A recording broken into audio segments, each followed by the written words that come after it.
Well, welcome to the Unstoppable Freedom Podcast. I'm Jimmy Page. This is part 2 in a 2-part series with Sergeant Betsy Smith. She's the official spokesperson for the National Police Association. And if you listen to part 1, boy, buckle up because part 2 gets even better. We're going to be talking about the importance of our police and what you can do as private citizens to protect yourself, protect your families, and protect your property. Here we go. You know, I think in terms of, it's funny now, people will ask me all the time, they'll text or email, and they'll ask me, hey, you know, I'm considering sending my kid to this school, this private school, this charter school, this public school. And they ask me, what should I ask my administrators? What should I ask my teachers, my counselors? And one of the things that I tell them to ask is, do you have an emergency response plan? Do you have security on the grounds? What does that consist of? Now, they're not going to tell you their strategy. They're not going to tell you where people are placed, of course, because you don't want to eliminate their ability to protect your kids. But if that school says, oh, well, we don't have any school resource officers on, oh, we don't have a locked gate, we don't have protective relationships with the police department, then you should not send your kid to that school. But I always ask them, you have to ask so that you can get a sense for how safe your kids are going to be on that campus.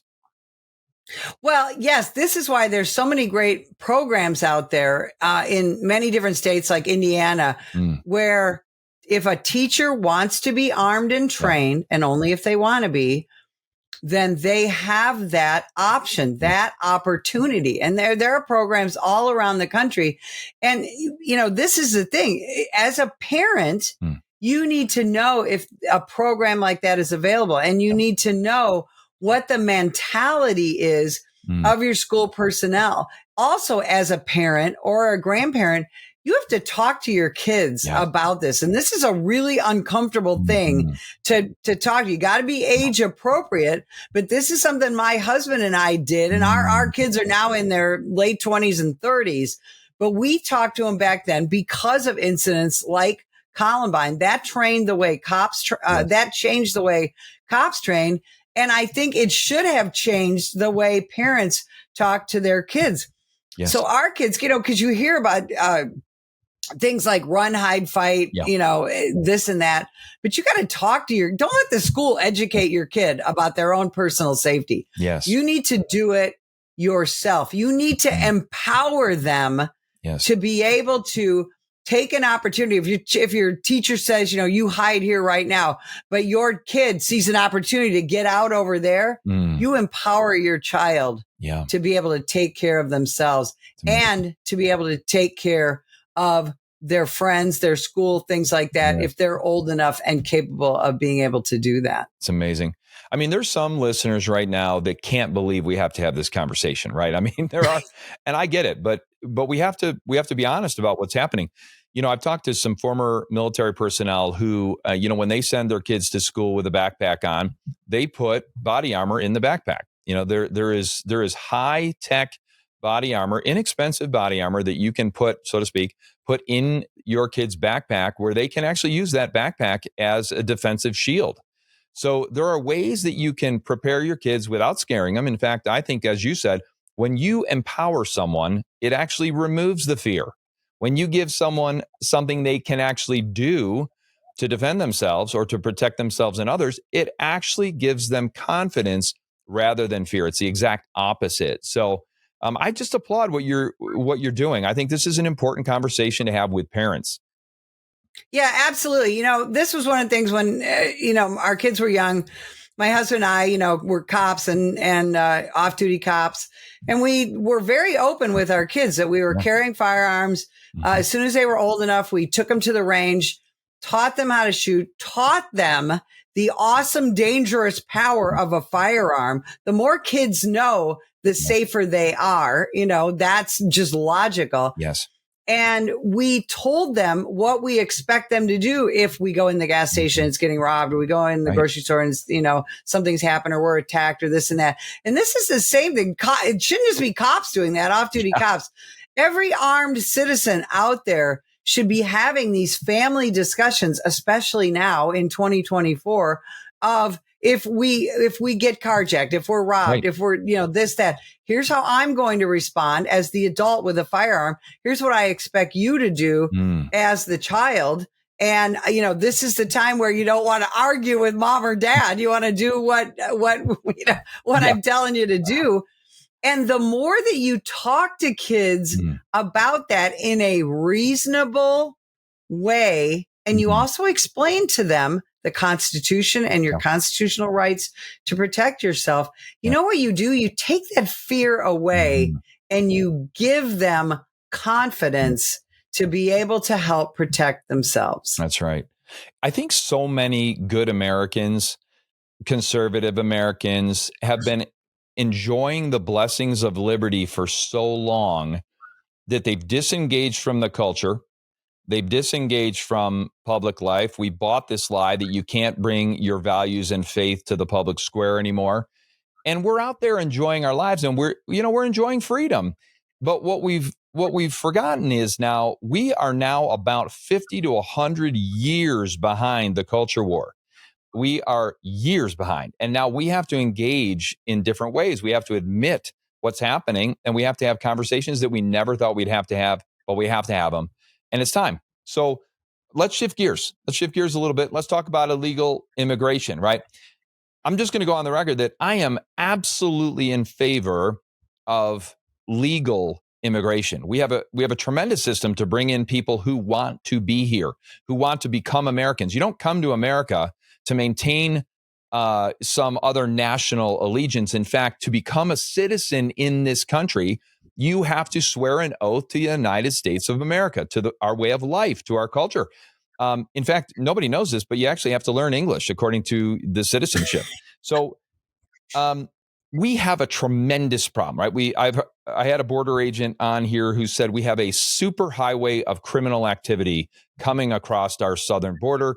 It's an invitational invasion. Someone is funding this. There's a whole bunch of people, and I would imagine that George Soros and others associated with the World Economic Forum and all this Marxist nonsense, it is being funded. People are coming from 165 countries. These are not people coming from South America primarily, or Mexico even. These are people from all over the world who do not believe in freedom, do not believe in the American way of life, and have no intention of becoming real Americans. Now, are there some that are coming across that want to become Americans? I'm sure there are.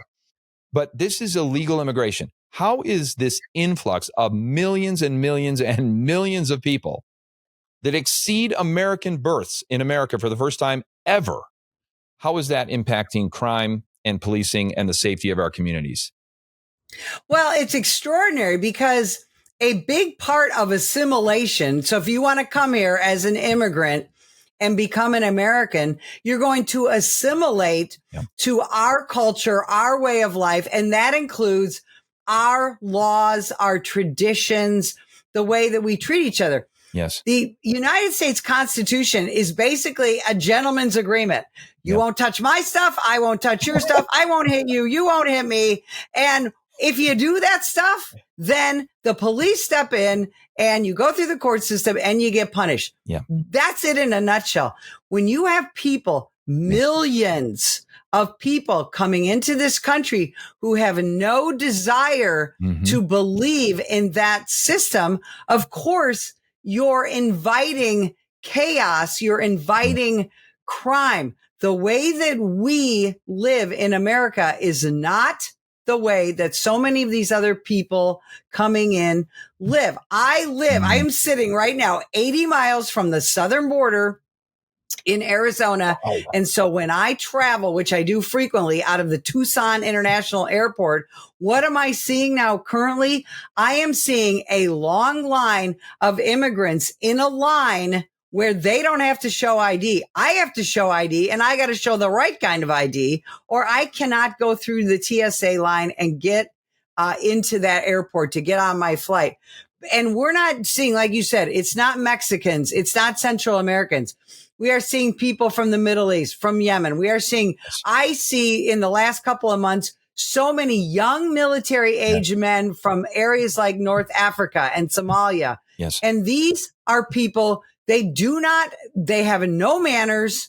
I'm going to say it. They have no hygiene. They do not know how to queue up in a line. I have had them try to push me out of the way as I'm going up to check in my luggage. And these are people who don't want to assimilate. They feel they're owed something because that's what they've been told. Yes. And they're encouraged to come here. And what is happening with an open southern border? We have record sexual assaults. We have people from countries like Venezuela who they're ending up in Chicago. They're cold, they're tired, they're hungry, they have nowhere to live. So what do? They join a street gang. That's happening all over this country, especially in Chicago. We're also seeing we have enough fentanyl in this country right now, and it's all coming through the southern border to kill every man, woman, and child in this country. I would call all of that a crisis, but we're told that we are racist and classist and so many other things when we say enough is enough. This is going to be the destruction of America for generations to come if we don't stop it. Yeah. You can't help but realize this is a controlled demolition of Western nations, Western culture, Western values based on individual rights, freedom, the rule of law, personal responsibility. This is a controlled demolition. And we're talking about just open borders, people coming across, like you said, the crime is going through the roof. This is an American national security issue. This has nothing to do with race. In fact, there's one race. They're called the human race. We're all in this together. But there are certain things, like you said, we want people to come here that want to be here. I think we have to shut off the funding source of this, and we also have to shut off the political, invitation that we have here. It is a controlled demolition. Let's talk a little bit about sanctuary cities. You know a little bit about this because Chicago is one of them. So is New York City. So are all these other leftist cities that are soft on crime and destroying our cities. It's interesting to me, Betsy, why are sanctuary cities now waving the white flag of surrender? Because these border states like Arizona and this administration are transporting illegals all over the country to all these sanctuary cities. I keep saying, hey, you're a sanctuary city. You asked for this. You say you're going to take illegal immigrants. What's the problem? They're waving the white flag. Why? I'll tell you what, this is just a bad case of NIMBY, not in my backyard. People like Eric Adams and Brandon Johnson in Chicago. And, we could go on and on, Detroit and a lot of the smaller cities. The idea of sanctuary cities, of being able to say, we welcome everyone to our fair city here. They thought that was a great idea as long as those people actually stayed in Eagle Pass, Texas, and here in Sassby, Arizona, and on the Tohono O'odham Nation in Pima County, Arizona, and on and on and on. They thought that sounded like a great idea, but the reality of it, which has now smacked them in the face, is such that, it's expensive. It's dangerous, and the federal money is starting to run out. And I think that is the biggest reason why so many of these sanctuary cities are waving the white flag, because now the federal government is saying, you know what? We don't have any more money to give you. You're going to have to take care of these migrants themselves. I also think there was a bit of naivete on the part of some of these far left politicians who really believed that insane narrative that these people were just going to come here and they're going to clean houses and be busboys and things like that and kind of live in the shadows. And in reality, what they're seeing is so many of these illegal immigrants are here. They are making demands. They are committing crimes. They won't leave the hotels that are saying, hey, enough is enough. And they're adding to our homelessness problems. And the homeless in America now in cities like Tucson, Arizona, and San Francisco, California, and Seattle, Washington, the homeless who are citizens here are being displaced and abused and forgotten. And so this is very confusing for the left because they don't know which side they're going to fall on because it all seems very confusing to them. And this has a disproportionately negative impact on those that are below the poverty line. It always hurts these impoverished areas. It hurts minority communities largely. It's very destructive to the people that we say we want to help. And then, then when you talk about the veterans who are homeless, who are now being displaced, we are creating a crisis. Like, we're in the middle of, like you said, one of the biggest crises we've ever seen. What I am concerned about is ideologically, we do not align. So many of these millions of immigrants have no concept of the rule of law, have no concept of individual rights or freedom or liberties or the responsibility necessary for that. And we are creating a cultural clash, which will be violent. They're already violent, and it's going to increase. So it's a big concern. We've got a lot of issues, right? Can we move? I want to get your opinions on houses of worship, keeping places of worship safe, especially, and this is interesting, after the overturning of Roe v. Wade. Obviously, the religious communities have come under a tremendous amount of pressure, including violent pressure. How do we keep our places of worship safe? We've got these pro-Hamas rallies under the guise of pro-Palestine, which, of course, we know when you listen to them, actually, they're pro-Hamas. That's an interesting little dichotomy. Pro-Hamas, of course, Hamas is a terrorist organization who advocates for the eradication of Jews and Christians. We've got this happening in our own communities.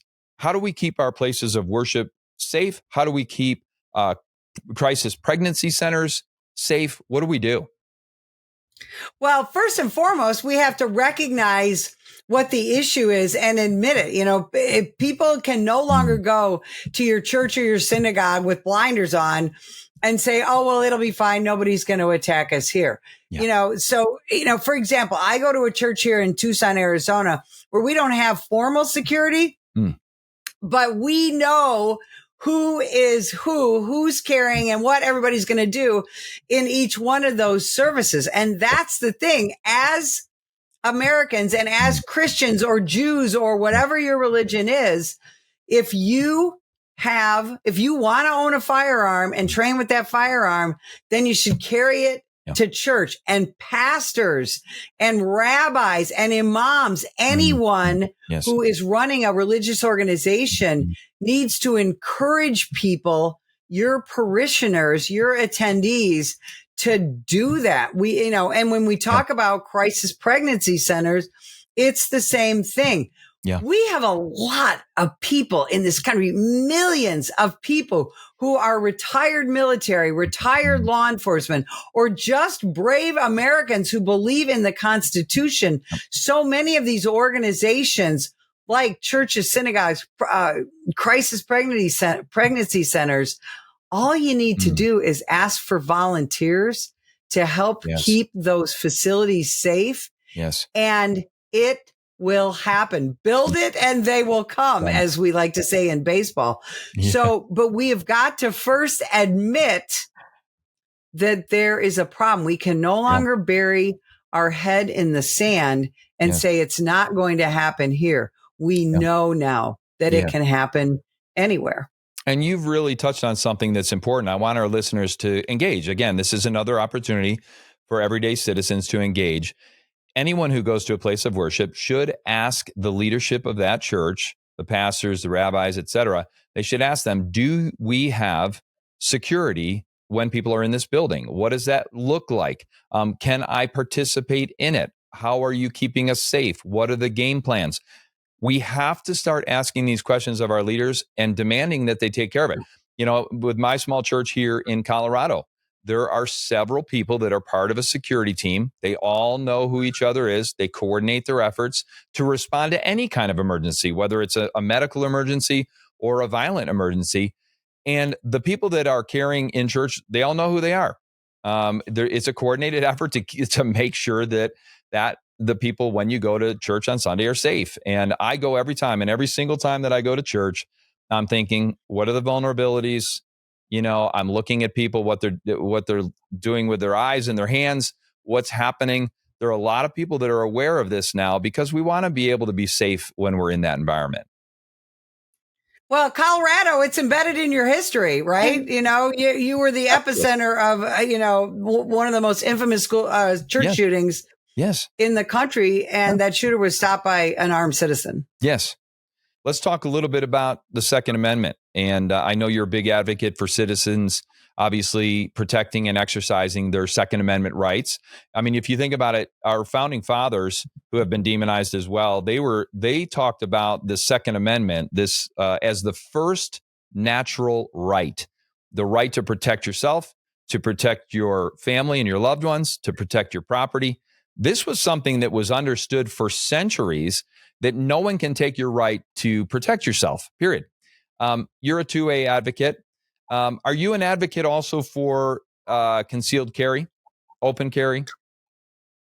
Yeah, I'm actually personally, I'm an advocate for constitutional carry. Yep. That, if like we have here in Arizona and I think 27 other states, where, if you're of an appropriate age, you're usually 18 or 21, you're not a felon, that you get to carry within the state.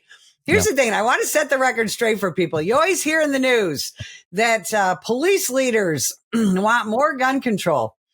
When you hear that in the news, that mostly means a group of police chiefs. There's organizations like Major City Chiefs or International Association of Chiefs of Police. Those are very politicized organizations.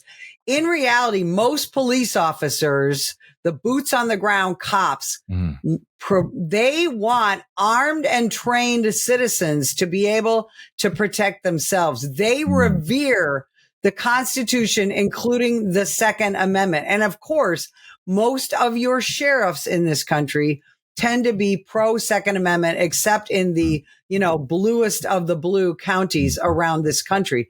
Yeah. So the National Police Association is the most pro Second Amendment police organization in this country, because we believe so strongly in the Constitution. And we know that now, when 9 out of every 10 police departments in this country is short-staffed, that you not only have the right, but you have the responsibility of preparing to be able to protect yourself and your family, and sometimes your community in certain situations. The police can't always get there on time. That's right. And I think in terms of the training that you get, of course, I'm a big believer in constitutional carry as well. I believe that no one can take your right to defend yourself, period, end of story. Of course, that's also, against a tyrannical government, which some would argue we're getting darn close to that as well. It's interesting because, when you buy a firearm and you start to get trained, I'm a huge advocate for training, because you will only perform to the level of what you train to. And, it's a scary proposition when the first time you fire a gun and you hear the magnitude, even with ear protection, you hear the magnitude of that fire. It gets your attention. I'll never forget when I got my wife her first firearm, and we went to train with that. It gets your attention in a different way. Like, oh, this is a very serious responsibility. You can't drink alcohol and carry guns. You have to be of sober mind. Much of the training talks about situational awareness so that you're avoiding conflict for sure. It is a last resort to pull a firearm in a situation that might go bad, because you're going to be responsible for everything that you do with that firearm. The people that carry are some of the most responsible, cool-headed, serious people that I know. Women in particular, and minorities, are the fastest growing segments of the gun ownership movement. Why is it important for women to be prepared? You're a huge advocate for this. Why is this important? Because we often are the most vulnerable. And let me talk to the women out there. When you think you want to go get a firearm, don't go to some gun store with some guy who says, yeah, you need a 45 with an 18, blah, blah, blah. Listen, talk to another woman and get something that is going to fit your hand, that you're going to be able to carry on you, in a pocket, in your jeans, in your purse, kind of as a last resort, but get something that you're comfortable with.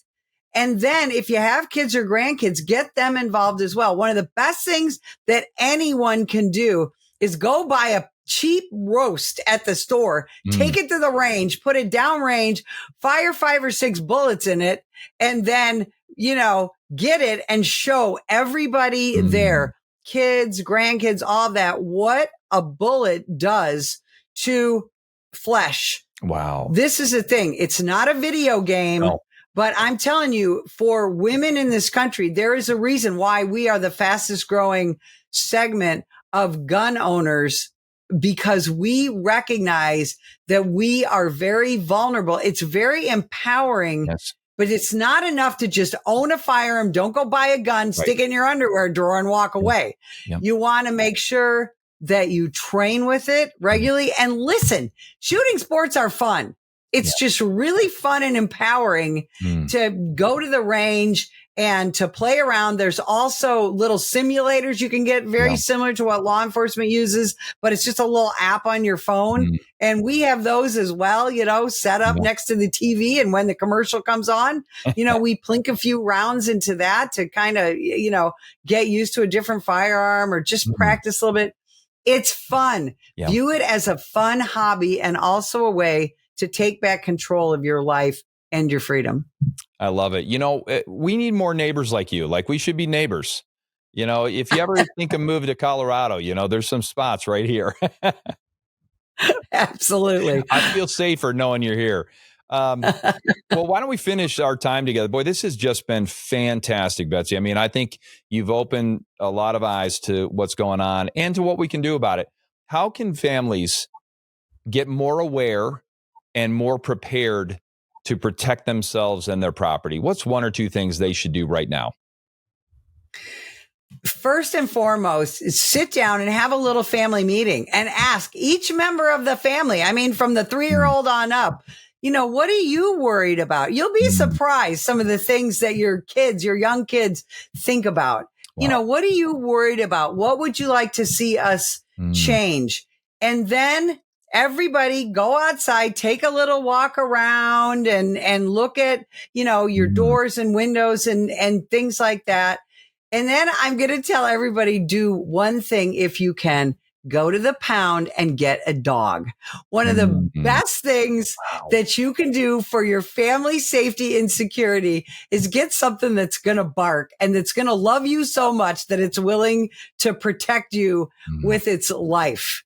That's amazing. Keep Listen. the whole family involved in that. Amazing. And you will be a much safer family. Do you know how happy you're going to make a whole bunch of kids? This is going to be a good day for a lot of kids. All those parents that have been holding back on getting those dogs, this is a good day. Absolutely. And rescue. Don't go buy some expensive puppy. Go rescue a dog that needs somebody even more than you need him. That's awesome. Well, Betsy, listen, thank you so much. This has been a great hour with you. We could go on for another hour, I'm sure. Thank you so much for what you're doing with the National Police Association. Thanks for the way that you've served and for the way that you're protecting police officers and being an advocate for them. Really appreciate you. We'll be praying for you. God bless you. Thanks so much for having me. You bet.